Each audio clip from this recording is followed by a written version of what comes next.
Hello and welcome to another episode of Pittsburgh Sports Memories. As usual, I'm your co-host Steve Wirt, and I'm with.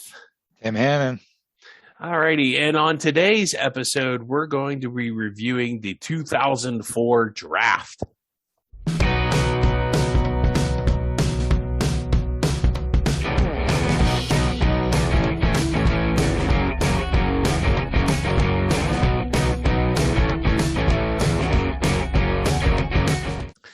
Do you remember where you were in 2004, Tim? Yeah, I do. I was about 3 or 4 weeks away from getting married, so I remember that spring very well. Well, I guess it would be memorable. I don't remember. I remember 2005 more than 2004, but I don't know. I was working and I'd been married. How long had I been married? 3 years? 3 years? 4 years? 2001. Three, yeah, Yeah, three. yeah. So I was a couple years ahead of you there. So what was happening besides me and Tim's personal life? um, the Steelers were gonna select a draft pick, and as we know and we've seen over the years, sometimes these draft picks can be like tricky things, and sometimes they work out, like this one did, and sometimes you get Gabe Rivera, or I'm trying to think of another Jermaine Stevens, another bust, but sometimes you get a James Conner, or fingers crossed, maybe Kenny Pickett, right? I don't know. Cam Hayward, there's another good draft pick. So this is actually very influential. It involves a lot more pieces than just the Steelers, and it would affect the fortunes of three different players, and actually probably three or four different franchises for the next decade, I would guess to say. So setting up some background, how did we get here in 2004? So 2003, as we always do, we got to look back at least one season. The Steelers had a 6-10 season, and believe it or not, as of 2022, this is the last losing season to date. Can you believe that, Tim? It's the last time they've had a losing record. Hard to believe. So that's through two coaches. They have not had a losing record under Cowher since then. And although Cowher would only be a coach for 3 more seasons after that, but still. And of course, Mike Tomlin, who's been there for a while now. So what was going on? The QBs that they had on the roster that season were Tommy Maddox, Charlie Batch, and Brian St. Pierre, the immortal Brian St. Pierre. So the running backs were Jerome Bettis and Amos Zaraway. That team, even with the 6-10 record, did have 3 Pro Bowlers: Alan Faneca, Hines Ward, and Casey Hampton, who I think Casey Hampton is one of the more underrated players, at least outside of Pittsburgh. Like, people, worship like that one guy. Is it Vince Wilfork? I think he's way better than Vince Wilfork ever was, but hey, that's just me. The defense did have Jason Gilden, but that was his last season with the team. That team did not win back-to-back games all year. Wow. Yeah. Maddox threw 18 touchdowns, but that's the good news. The bad news was that he threw 17 interceptions, and I didn't even include – he probably had a fair amount of fumbles, I would imagine. So he'd kind of been like, I think we said before, Tommy turnover there a little bit. Bettis, he only played in 10 games. And he only had 800 yards rushing, so that averages out to 80 yards a game. So that's really very ineffective at best. The bigger part was the defense was middle of the pack at 15th. They're 15th ranked, so a very mediocre defense. And the offense was towards the bottom of the middle at 19th. So, I mean, the defense really wasn't all that great. I remember the defense not being clutch, too. Like, they gave up a lot of, late game scores and stuff. Like they just couldn't make a play when they needed to. Well, that kind of carried over from the previous. So not to go back 2 seasons, but yeah, we did an episode way back when. I think it was our very first episode on the 2002 the Tommy Maddox season where Cordell kind of got himself benched and Tommy Maddox, as journeyman quarterback, came out of nowhere and he started heaving touchdowns and throwing for 400 yards a game. And all of a sudden the Steelers are scoring 30 points a game, but the defense stunk. In 2002, they couldn't stop the pass and they were giving up. They were getting gouged like crazy. And in 2003, it's like they weren't necessarily getting gouged like they were in 2002. They kind of leveled off to like being, like you said, kind of like mediocre. Like it wasn't their complete Achilles heel, but they stunk. Like they weren't good. They certainly couldn't, they certainly couldn't win them games. And when you didn't have Maddox throwing for these huge amounts of yardage and throwing interceptions, all of a sudden, now you had no real path to victory. Yeah, and two, remember, that was Polamalu's rookie year, I believe. And I didn't look up how many games he played, but they still had like the Brent Alexanders of the world playing. And he really was not even, he was kind of mediocre on a good day. And I think that was part of the playmaking is like they had Ferrier, they had Hampton. They still had Joey Porter, but they just didn't have that other. They needed Polamalu. Just shows how good Polamalu really was. Because, the next season, I think their defense jumped up the first in the league. So, right, and that was his rookie year. So he's safety. Sometimes, a young player, especially at that position, takes a minute to figure it out. So we're going to go over some stuff that happened in this draft. So all that to say, that's how the Steelers ended up in the spring. Would that be the spring of 2004, correct? Yes. Yeah. So that they end up with the 11th pick in the draft, and that's 6-10. So that's what it took to get the 11th pick. And I didn't look that up. Like, I think that's their highest pick they've had in a while without trading up, I guess. I don't know where they. Do you know where they picked Devin Bush? I don't remember. He was 10th. So yeah, but they had to trade up. They had to trade up, right? Yeah. It was. Like you said, it was their last losing season. So definitely they haven't had a higher natural pick than that since then. And I think Cowher, trying to remember Cowher's teams. I think he had a 6-10 team in '99. So when they, or maybe that was 5-11. I think when they drafted Plexico Burress, I think that was 8th. So that was probably the only Cowher team that drafted higher. But you're right, it was unusual for them to draft that high. And Steve, do you remember kind of some of the like the series of events that kind of shook out for them to get that 11th pick? There were some things that happened at the end of the season.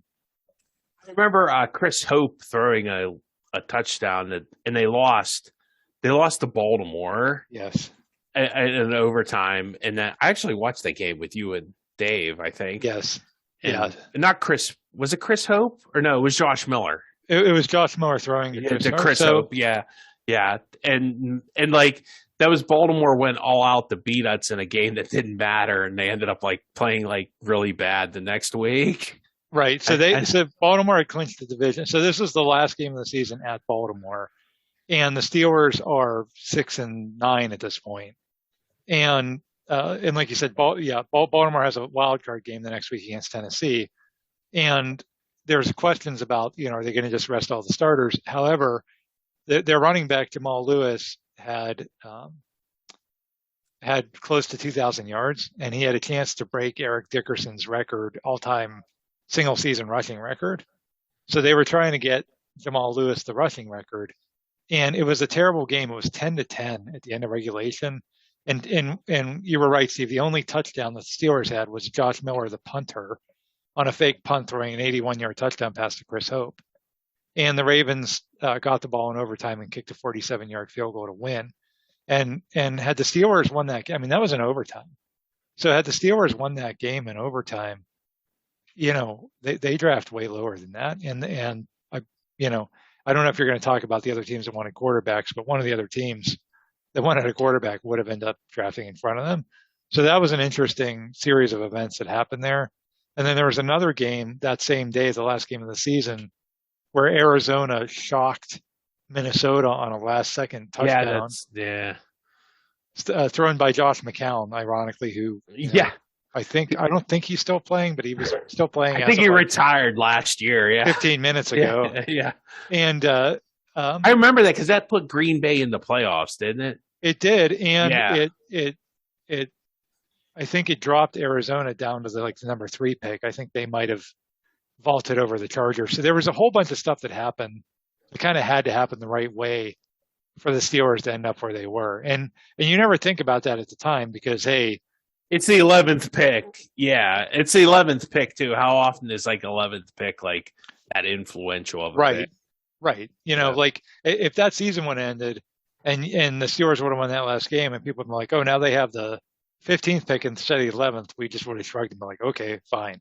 But it turns out being something that literally changes the franchise, losing that stupid game to Baltimore. So thanks, Ravens. Thanks, Brian Billick.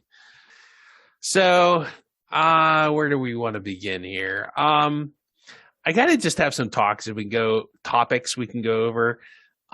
So the first one is like, remember we did like that, what if, and we kind of got into that right there. Like, what if this sequence of events happens? And it's very like weird what happens. So what happens if Eli Manning and Phillip Rivers don't get traded? So in our alternate universe, we'll explore this. So this is like, we'll start with that. So Eli Manning, he got traded from San Diego to the New York Giants.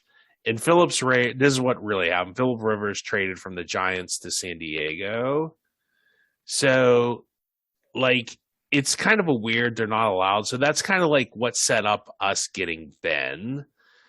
And that was a big thing because Eli Manning didn't want to go to San Diego because I guess he saw Drew Brees and Ryan Leaf, and the Chargers weren't like, they became like a better organization after that, even though now they're in LA.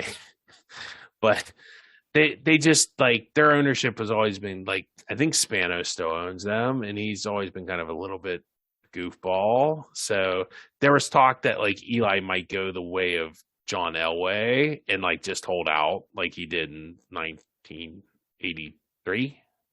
Yeah. And so he's like, I'm not playing for you.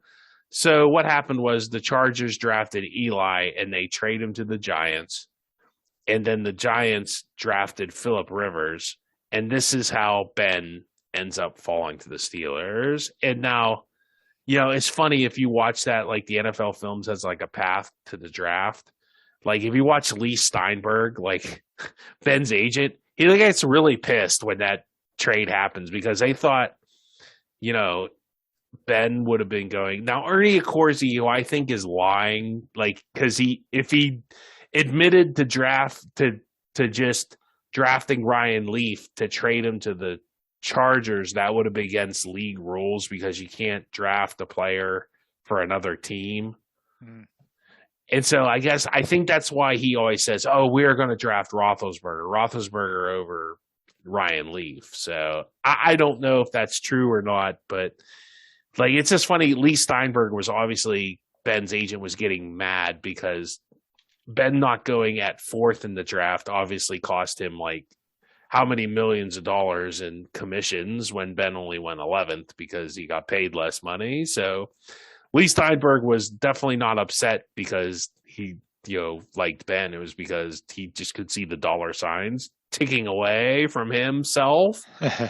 But yeah. Ernie Accorsi was the general manager of the Giants, and it's ironic because he was the general manager of the Colts whenever they drafted John Elway. So he was around for both of those incidents, and this time he was on the other end of it. He was on, instead of being on the team that the guy didn't want to play for, he was on the team that the guy did want to play for, and that's what you're right. He sticks to that story. He says, "Hey, if the Chargers weren't going to do a deal for that pick, we were just going to draft Roethlisberger because they did not want Phillip Rivers." That's what he says. I don't know how true that was. Sure. And we'll never know that. Like, I mean, he can say whatever he wants at this point, but the story is that the Giants either wanted Manning or Roethlisberger. So they weren't going to draft Rivers and just move on. They were going to draft Roethlisberger, and then Rivers would have fallen to who knows where at that point. So, but they did get a deal done, and I don't know. I mean, that Eli, that was a lot. His dad was involved in a lot of that. Archie.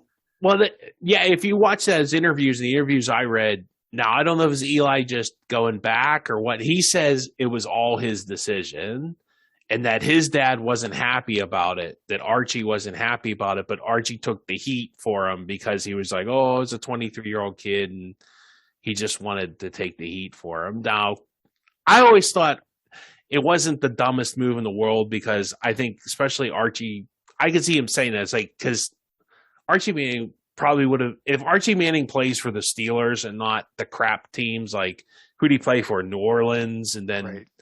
Houston when they weren't very good after they had been good. Like, if he plays for, like, the Steelers or, like, the 49ers or, like, not the 49ers in the 70s, but who else? Dallas or somebody like that. Like, he probably has a Super Bowl ring. So I could see, like, that's why I always thought it always kind of rung true to me that Archie Manning might have said something. Now, Eli Manning says that isn't true. I don't know why Eli Manning would have a reason to, not be telling the truth there, and he said that after he was retired, and it was on like a Giants podcast. We'll have a link to it. So, I mean, there is a lot of kind of like he said, she said, or I guess there's no she's in this. So he said, Well, GM and player said. I mean, it's just kind of weird that like Eli Manning, like, it kind of makes you like, I don't know. Sometimes I can see like how the Mannings can be unlikable. Like, first Peyton Manning's like, I'm staying in school. Yeah, that's a big choice for you, Peyton, because like if you get hurt, you're going to make like millions of dollars selling cars in Nashville for the rest of your life. It's not, or Knoxville or whatever. You're not going to be hurting for money. It's like, meanwhile, all the other players that, don't have that luxury. And then Eli pulls this. Like, how many other players could pull this? Like you always hear that complaint about the draft. Oh, what other business in the world where you don't get to choose where you work? Well, I don't know. Like, I don't think you can, like, once you work at like one franchise restaurant, you can't, pick to work at another one. They just kind of tell you where to go. I mean, going back to your like what ifs. I mean, what if Archie Manning played for not even the Cowboys? What if he played for like the Houston Oilers, like one of those teams that was when they were good? Yeah, like yeah. Like instead of who was it, Pastorini? It was him. Right, yeah. right. Like maybe he doesn't win a Super Bowl, but maybe he also doesn't have the experience of having his career wasted on a crap franchise, and that's what happened to Archie Manning. His career, Yeah. Jack Ham. If you ever listen to Jack Ham, he always says that. He says Archie Manning was one of the best quarterbacks in the league, but he played for New Orleans, which was just New Orleans went something like their first 20 years without having a winning season, something like that. Yeah. Like literally. So they were like Pittsburgh Pirates level bad, and Archie Manning just wasted his whole career there. So having that experience, he doesn't want the same thing for his son, and that's what drives all this. And maybe if he doesn't have that experience, then Eli goes to the Chargers. Yeah. And maybe the Giants do draft Ben. And going back to the Cardinals, I think that can't be overlooked either, because that was a Hail Mary. That was, I mean, it wasn't really, it was basically a Hail Mary. It was not a Hail Mary. It wasn't like he threw it from the 50. He was inside the 40 when he threw it. And it was definitely the corner of the end zone. It wasn't like a floater either. He threw a line drive there. I mean, so what happened was the Vikings were winning. The Cardinals had one last play. Josh McCown throws this pass on the side of the end zone, which wouldn't be a catch today because the guy had 1 foot up and 1 foot out of bounds. But back then the rule was if you got pushed out of bounds. Oh, that's right. Foot, yeah. Now today that wouldn't matter. Today that's not a catch. Back then that was a catch, and that on the very last play of the game of the season beats the Vikings, which, like you said, Steve, knocks them out of the playoffs. But if that pass isn't complete, the Cardinals get the number 1 pick, and I don't know, would they have drafted Eli Manning? I'm thinking they would have. I mean, they had Josh McCown, so they probably would have drafted Eli Manning. Well, yeah, the Cardinals end up with the 3rd pick in the draft, right? So the Chargers would have been 2.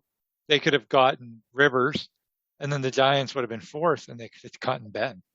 I mean, I think that's probably what happens if that pass falls incomplete. Well, and the Raiders ended up being 2 in real life, and Who did the Cardinals draft with that third pick that year? Some receiver that wasn't any good. I don't know whatever happened to him. He didn't even win the Heisman. I mean, he wasn't even as good as Jason White. Jason White, yeah, he wasn't even good as that guy. He was no Jason White. Well, who wasn't even drafted in this draft. Well, if you really want to follow the butterfly effect, Steve, I mean, that pass being complete almost lost the Steelers the Super Bowl because that, I mean, literally, right? I mean, follow that all the way through. That pass being complete leads them to draft Larry Fitzgerald, which again almost beats. I mean, the Steelers were 30 seconds away from losing that Super Bowl, really because of Larry Fitzgerald. So, yeah, I mean, man, so many interesting like things that could have happened and went different ways. Another team that I know we talked about the Cardinals. Why didn't the Browns draft him? Like, I looked at this too. Like, the Browns end up drafting Kellen Winslow, and I realized like Butch Davis, the Miami thing, that was his guy in college. But like, here was their quarterbacks. I looked up who were their quarterbacks. Kelly Holcomb, who was like maybe mediocre. He was like Tommy Maddox at best. Tim Couch, who was a complete bust. Nate Heibel and Josh Booty. Have you ever heard of either of those? Never. So two, like, obviously just, throwaway guy, not throw, but just backups at best. And one bust and one guy that probably is just going to be a backup. And they literally drafted Kellen Winslow, who I think he made a couple Pro Bowls here and there, but like, if they would have had like Ben, who knows what would have happened there? Or maybe they Archie Manning. He pulls an Archie Manning and just wastes his career in Cleveland. And I think Ben wanted to go to because he's from Ohio, right? I mean, Findlay, I don't know. That's kind of up north, right? Yeah, so he might have, liked Cleveland, and he has more wins in Cleveland than most of the quarterbacks since 2004. So go figure. Like we said, more than likely. Wait, hang on. I just wanted to answer your question of why the Browns didn't draft Ben. There's a very good reason, actually. It's because they're the Cleveland Browns. I had a feeling that was going to be the answer. That's the reason. So, yeah. And Kellen Winslow, I've somewhere he wasn't a bad player, but I don't know. Like, let me look at his pick again. That year, he was the 6th pick in the draft. Yeah. Like, I'm talking about another team that missed out was Detroit. Roy Williams? Come on. Roy Williams over Ben? Like, who was Detroit's quarterback that year? Joey Harrington or? Yeah, but they had just drafted him like 2 years ago. I mean, I think Cleveland, it was more egregious because I guess they were still trying to bank on Tim Couch because that was their franchise guy. Couch, that was 4 years in, 5 years in. That's what I'm saying. Yeah, if he hasn't done it by now, Joey Harrington, I can understand because I think they drafted him 2 years earlier, and that's 2 years later is hard to justify another first round pick. But the Browns just and Kellen Winslow, him and his dad both I can't stand. And he was so he had all this controversies. He was doing motorcycle stunts. I remember he got hurt. I think that's how he ended his career. He got in trouble because he referred to himself as a soldier. People got really offended by that. He had to apologize for that. And so just all that kind of stuff. He just, his dad didn't want him to go to college if there was a white coach. I mean, stuff like that was just, he and the Browns deserve each other. And again, that's why the Browns are and have been the Browns. And man, I won't even get into how much I really hope they fail with this Deshaun Watson thing, but that's why they didn't draft Ben, because they're the Browns and they just, when the time comes to make the right decision, they pretty good chance they will not do it. He waits, he throws the pass, and it's intercepted! George Polamalu at the 40, 35-30. Steelers versus Ravens is the best rivalry in all of pro sports. And now that series has been chronicled in Pittsburgh versus Baltimore, the unofficial history, an all-new book from the Pittsburgh Sports Memories podcast. Relive all the fierce battles and exciting moments from this amazing rivalry. There were legendary plays like Troy Polamalu's pick six and the immaculate extension, and there were crazy incidents like Joey Porter chasing Ray Lewis into the parking lot, or the Ravens putting a bounty on Hines Ward. We cover all of it, including some stories you may never have heard. Buy a copy for yourself or get one as a gift for the Steelers fan in your life. Find it on Amazon or see the link in the show description of this episode. And thanks for supporting the podcast.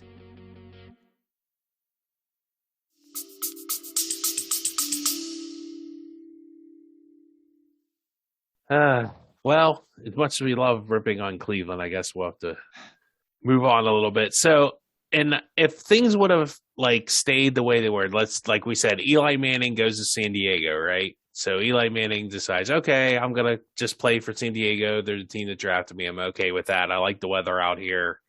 I got LaDainian Tomlinson to hand the ball off to. I got Antonio Gates. Maybe things won't be so bad, right? So the Giants would have drafted Ben according to Ernie Accorsi. So we'll take him as his word, right? So does Phillip Rivers get drafted by the Steelers? Oh, that's a great question. I mean, so at the time, the reason that the reason that people think that is because he went to NC State, and Bill Cowher's an NC State guy. But right? I guess we're jumping ahead. Remember, Bill Cowher wanted somebody else. He wanted Sean Andrews. Right.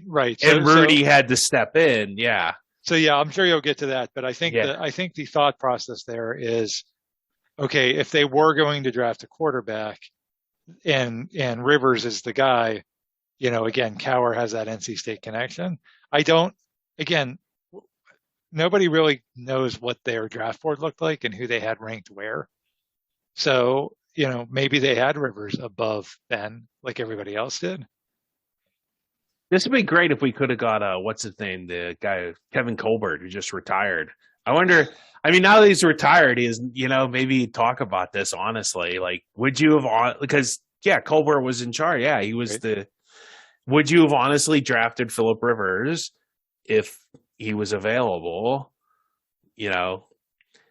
Because, Cowher wanted Sean Andrews. We'll get into that. How many – so, once again, the fall is – so, Ben's now in New York. How many Super Bowls does Ben win in New York? And does he fit in with Tom Coughlin, like the Colonel up there? I'm not sure how that works out for Ben and Tom Coughlin. That's another great question, because Tom Coughlin was a very different kind of coach. Does Tom Coughlin let Ben improvise? Because that's really what made Ben great, especially his first. Do they try and coach that out of him? Yeah, right. Yeah, that's a very good what if too. And then the Chargers, my goodness, what happens to the Chargers? Well, that's what I said. Does Eli just languish away in San Diego like his dad did in New Orleans? But like I said, he had LaDainian Tomlinson and Gates. They had two pretty good offensive players, and they ended up having a pretty good team. Do they at least win one Super Bowl there somewhere along the way? Yeah, so, good question. A really good question. I don't know. What if you really want to go? What if, Steve? What if San Diego just doesn't draft a quarterback and sticks with this guy they have named Drew Brees? Yeah, who becomes the NFL's all-time passing leader? What if they do that? What if they draft Fitzgerald, right? Or somebody else, right? What if they draft Larry Fitzgerald? Now you have Drew Brees throwing to Larry Fitzgerald for the next 10 years. Who was the second pick? Robert Gallery, who ended up he was a bust, but he was a mini. I would say he was a mini bust, because once he moved the guard from tackle, he was really good. He made the Pro Bowl guard. So, once again, I think that's just he's kind of the Devin Bush situation. If Devin Bush wasn't, or not, and the other guy more, Terrell Edmonds. If Terrell Edmonds isn't drafted in the first round, I'd be like, oh, okay, he's a third round pick. Okay. Same thing with Robert Gallery. If he's a little later down the board, I think people don't, if he's where Sean Andrews, the guy, Bill Cowher, everybody's like, okay, and that's Bill Cowher, that's who he wanted to draft, was Sean Andrews, who was a All-American tackle from Arkansas. And he ended up, when the Steelers took Ben with the 11th pick, and thank God we did, he was drafted 16th overall by Philly. In Philadelphia, he had a 6-year career, made 2 Pro Bowls, and the Philadelphia Eagles put them on their 75th anniversary team. So, I mean, let's say Bill Cowher does get his way. Dan Rooney decides not to interject, and they take Sean Andrews. I mean, someone else is going to get. So that means Lee Steinberg's really pissed off now. He's really seen the dollar signs go out the window. I mean, I think I looked at the draft. I didn't look. I mean, I know where he goes. Next team is the Jets who picked Jonathan Vilma. No, not the Jets, because they had drafted Pennington. The team that drafts him is the Bills, because the Bills did draft a quarterback, not a third. J.P. Lossman, yeah, right. So the Bills, the Jets had the number 12 pick. The Bills had the number 13 pick. The Bills didn't draft a quarterback there because Lossman was too high, but they had 2 picks. So they drafted Lossman later in the first round. Yeah. So if Ben falls to 13, I mean, if Buffalo's taking a quarterback in the first round, that's where Ben goes. He goes to Buffalo. Oof. I think that's guaranteed. And again, maybe they had a pretty good team that one year in 2004. The next year, yeah, when we beat them with our backups. Yeah, they still had Bledsoe. Yeah. They still had Bledsoe. Yeah. But Bledsoe was at the end of his career at that point. And I think that Ben doesn't come in and start for them. He wasn't going to start for us either, which I'm sure you'll probably get to. But he that's where he goes. He goes to Buffalo. And if we win that overtime coin toss and we kick a field goal to beat Baltimore in that last game of the season, then we're behind Buffalo. Because Buffalo finished 6-10. Same record as us. So I don't know how they settle that. There's probably some sort of tiebreakers, or they go to the old trusty coin flip tiebreaker. But if we finish 7-9, then we're definitely behind them. Like, there's no coin flip at that point. Yeah. And so then the Bills end up with Roethlisberger. I mean, I don't see any other way around that. Like Roethlisberger definitely goes to Buffalo at that point. If they were going to draft J.P. Lossman, who was a reach, as it were, then they were going to draft Ben. They wanted a quarterback, so that's where he goes. If we win that game against Baltimore, or if the Steelers take Andrews. And Andrews was a really decent offensive lineman. Like, to your point, 2 Pro Bowls and 75th anniversary. He was a very good offensive lineman, but Sean Andrews doesn't win you 2 Super Bowls. Sorry. No. And I tell you what else is, I doubt the Steelers in 2004 go 15-1 with that. I mean, that team was pretty good, but they probably, like, maybe they have another slack off 6-10 year. Maybe it just doesn't come together, And so even let's say they have an 8-8, like, they improve. The defense is so good they win like 2 or 3 more games. That, I don't know where that would have put them in the draft, but I bet the next year, guess who fell to number like 24 or 21st in the draft? Oh yeah, Aaron Rodgers. So Aaron Rodgers on this, Wow. So So the ultimate ripple effect, Aaron Rodgers is now a Pittsburgh Steeler, and they definitely win a Super Bowl with that guy. And that team, they're winning the Super Bowl. Well, that 2004 team, I don't think would have finished 8-8, because remember what happens. The Steelers. Well, they would have been fresh out of quarterbacks. I don't know who would have been playing. Yeah, Brian. Well, they won. They beat Buffalo with Brian St. Pierre.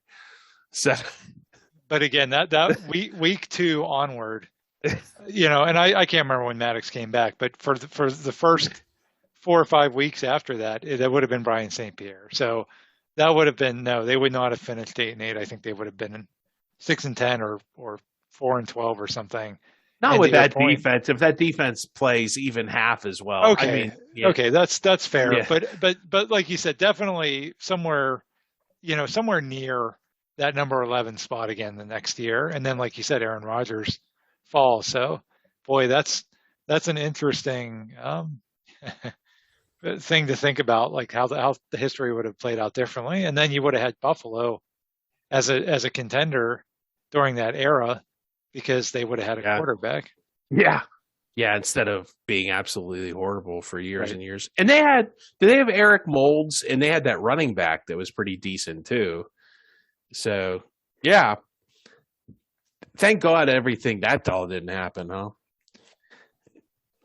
So, getting back to reality instead of alternate reality, Let's look at the. I just wanted to do the stats of the three quarterbacks who wore it best, I guess, or who had the best career. I guess would be more. Well, channel our inner Joan Rivers or I don't know Steve Sable at this point. So I'll just a quick stats comparison. Philip Rivers, and Philip Rivers is a decent person, by the way. I didn't really go over that. We kind of skipped over that, but like I just wanted to say that like. I know we sometimes like, oh, Philip Rivers won a Super Bowl or this and that. He's like a devout Catholic. He's a good person. I know he has like 20 million kids. So like maybe like just to go back, if Philip Rivers does end up on the Steelers, we don't have all the scandals like that we had when Ben had it early in his career. Like Philip Rivers isn't riding his motorcycle and wrecking. He isn't getting accused of all this off the field stuff. Philip Rivers is like going to church and raising his, gaggle of children. So, yeah, good for him. He genuinely seems like a devout person and a very well, whatever you want to say. So, yeah, I agree. And it's annoying that he is like him and Andy Dalton both. Those are two guys I always wanted to hate, and they're both actually like really decent human beings. So hard to hate them. But I think Rivers. The only thing that used to really annoy me about him was he would just kind of chirp a lot. He does talk like if you see him mic'd up, he like really like talks some trash. It's not like I don't hear him swear very much, but he just like, oh yeah, we did that or we got you on that post pattern. It's like not even like anything too personal, just weird stuff. I don't know. But on the Philip Rivers stats, enough about his personal life. Philip Rivers touchdowns, he had 421 in his career with 209 interceptions. Now, he did have 29 comebacks and 35 game-winning drives. So that's Philip Rivers in San Diego, with some San Diego teams that probably weren't that great, quite honestly. Eli Manning, not as many touchdowns, 366. And he did have 244 interceptions, which Eli Manning, like he has 27 comebacks and 37 game-winning drives, and obviously, I don't know, was the games tied in the Super Bowl? I think one was tied and one they were down, weren't they? Can't remember. They were down in the first one. Yeah, and then the other one, I think they were just tied, right? Because I believe so, but don't quote me on that. Yeah, so that two of those game-winning drives were in the Super Bowl. So, and he got MVPs for both those Super Bowl wins. I mean, Eli has had I like to compare Eli to Terry Bradshaw because he always seemed to throw like a lot of interceptions. Like he had a lot of bad interceptions, but it seems like when the chips are down and you need a game-winning drive, and if Tom Brady and Johnny Unitas and Joe Montana aren't available, I've always said this, I'll take Opie any day of the week.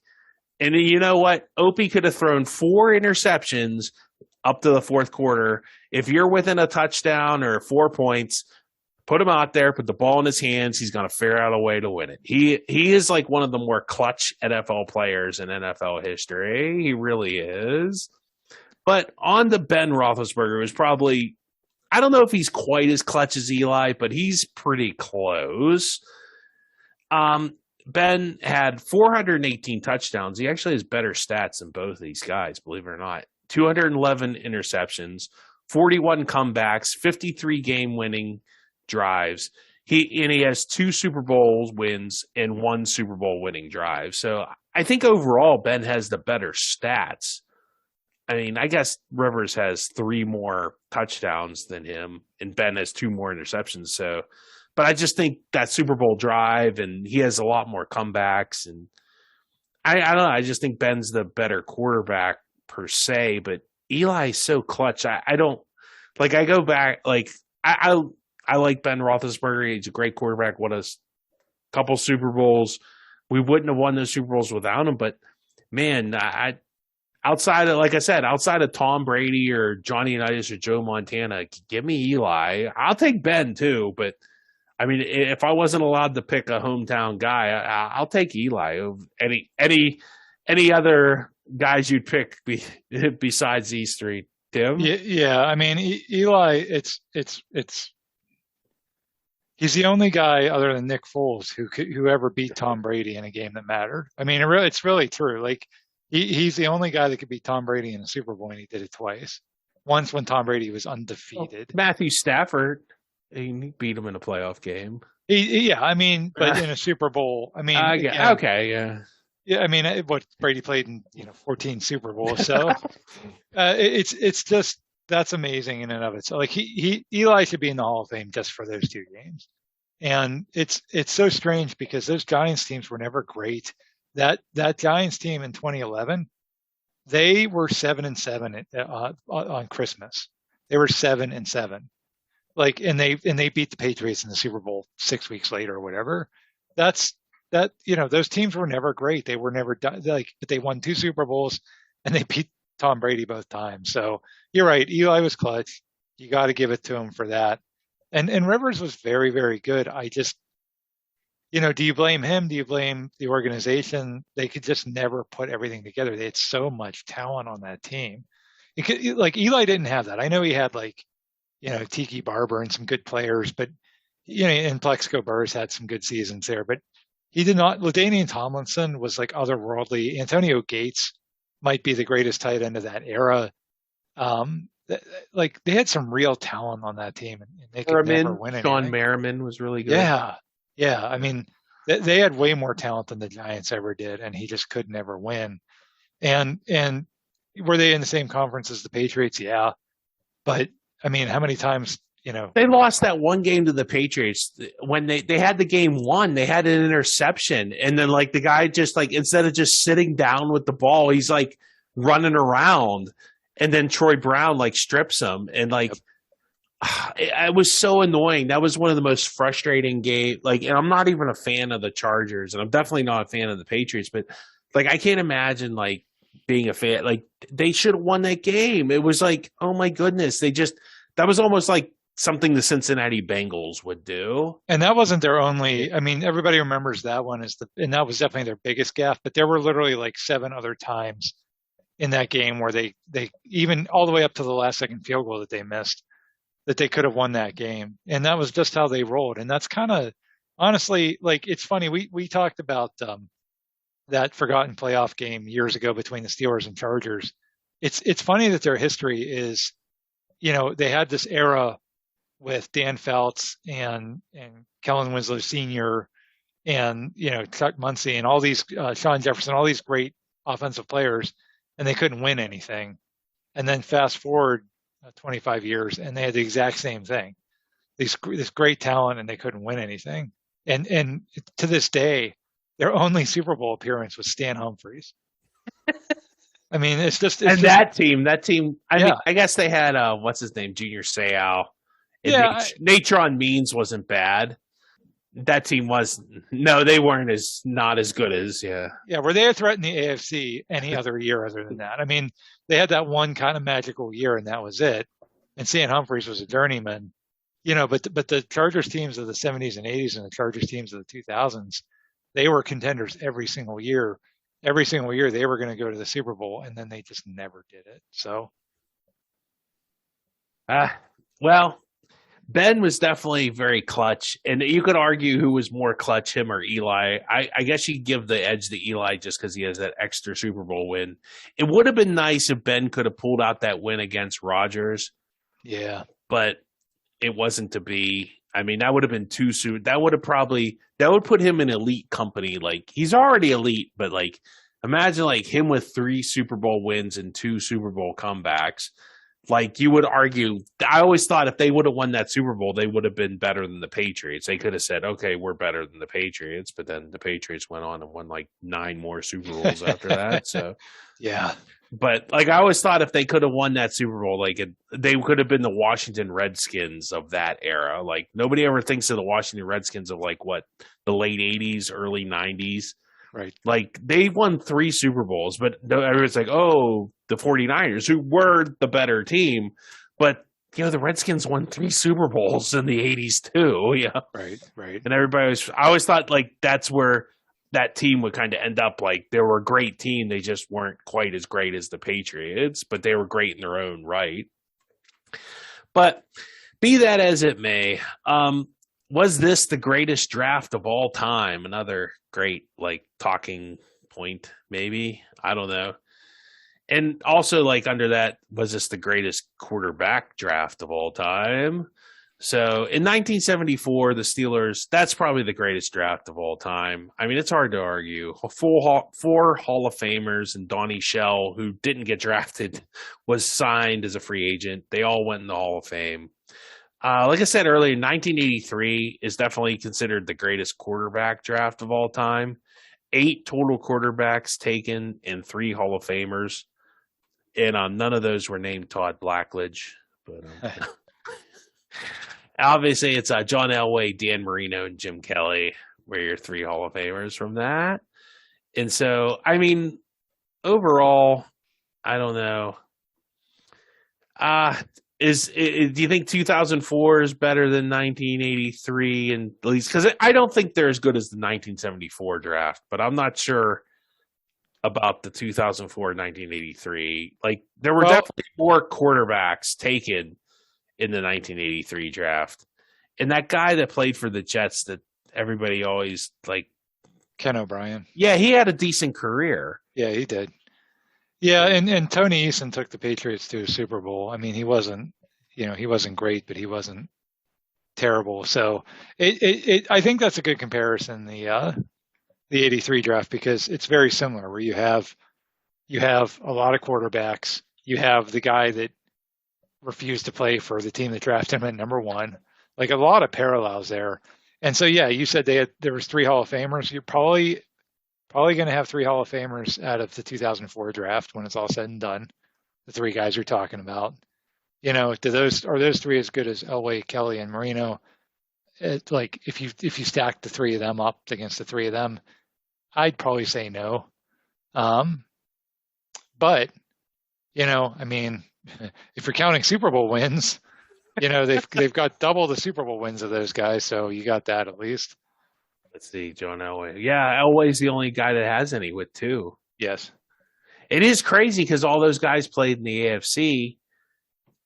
I mean, Kelly went to 4 Super Bowls. Marino went to 1. Elway went to 6 or 5. 5. Yeah. So, I mean, they made a lot of Super Bowls, but unfortunately, the Redskins and 49ers were just better teams overall. I mean, and they lost to who did the Dolphins? The Dolphins lost to the 49ers, right? And so, yeah, Elway lost to the Redskins. Yeah, and Kelly lost to the Cowboys and the Redskins and the Giants. Like, so they were definitely up against the best teams of that era. But still, I mean, hey, the Eli and Ben were up against the Patriots and Kurt Warner and Aaron Rodgers and so it wasn't like there wasn't competition for those guys either. So yeah, maybe Kelly, Marino, and Elway are better quarterbacks, but I mean, going back to your argument about clutch, I'd rather have Eli Manning or Ben Roethlisberger than Dan Marino or Jim Kelly. Well, that's a good point. Whatever happened to all these quarterbacks? Like we said, Phillip Rivers never wins a Super Bowl, but he's a generally nice guy. And I think he ends up in the Hall of Fame. I don't see how you keep him out of the Hall of Fame. If you're, is Jim Plunkett's not in the Hall of Fame, right? But there's other quarterbacks that don't have the resume that he does that are in there, I'm sure. I believe Jim Plunkett is the only, I think the trivia question there is he's the only quarterback to win multiple Super Bowls. And not be in the Hall of Fame. Yeah. Who's eligible? Obviously, Ben and Eli aren't eligible yet. Eli hasn't been out of the league 5 years yet? Oh, wow. So Eli's won 2 Super Bowls in New York. And number 1, because it's in New York. And number 2, he's been very clutch. And like I said, and I don't think he threw a lot of interceptions, but not enough to where it's like Terry Bradshaw. Like I always kind of thought Eli, like I said earlier, Eli and Terry are very similar players.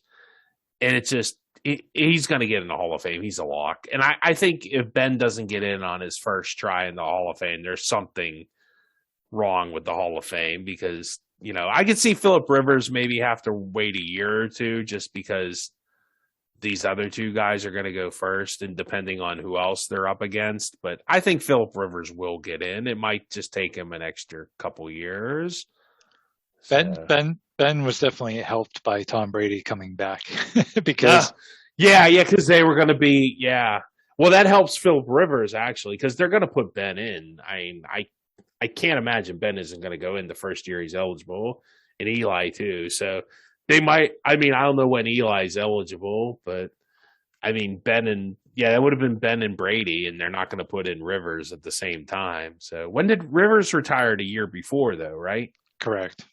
So maybe he still gets in. Maybe they put Rivers. Well, they normally don't put you in early. They normally wait. It really depends on who you're up against. It really does. Right. But again, when it's all said and done, I think all three of them will be there. I would be shocked if they weren't. I would be shocked if Phillip Rivers doesn't get in. I guess you can hold the no Super Bowls against him, but like I said, I don't think he was ever and two, he's not like a guy that was mean to the media or, you know what I mean? And yeah. I think Ben, if he would have done the Barry Bonds thing through his whole career, just been a total jerk to everybody all the time. Maybe Ben doesn't get in on his first or second try just because the media wouldn't have liked him. But I think Ben's rehabbed his image enough to where he'll make it in. He'll make it in. Agreed. And it is weird, how both Ben and Rivers, at the end of their careers, couldn't throw a ball more than 10 yards. They both their arms just Ben's arm really went after that Dallas game, not this year, but last year. I thought after that he couldn't really throw the deep ball anymore. So a little fantasy football tip for folks that play fantasy football that I've really picked up on in the last few years. If you get a lot of points, if you have a running back that catches passes, try to find a running back that has an old quarterback because old quarterbacks love to just dump off to the running back and check down to the running back. And so Najee Harris had a lot of those kinds of catches last year because Ben just dumped off to him all the time. And whoever the Colts guy was the year before, Marlon Mack or whoever, had the same thing because Rivers was doing the same thing. That was the infamous fourth down play where it's 4th and goal and he just dumps it off to what's the point? That's how you kind of knew Ben was at the end there because he just would have all the days you just would have ran around and probably thrown an interception or a touchdown and he wouldn't have cared either. He was definitely done, but man, to your point about clutch, he still made 6 fourth quarter comebacks in his last year. Yeah, and he couldn't. He was a statue. He was a statue in the Yeah, one of the podcasts I listened to at one point joked during the season they were just going to get him a chair. They would just snap the ball, he'd be sitting in a chair. But yeah, he's going to laugh all the way to the bank and to the to the Hall of Fame. And good for Ben. He deserved it. He earned it. And hopefully, Eli and Phillip, they'll see him there too in Canton. So if you have any disagreements with our assessments of these guys, that's too bad because we're right and you're wrong. I'm just kidding, of course. You can check us out on Twitter. Feel free to message us on our website. And thank you for listening to our podcast. Keep up listening and word of mouth and giving us ratings on whatever service you listen to is great. And spread the word and hopefully find more fans and people enjoy this content. Thank you so much for tuning in.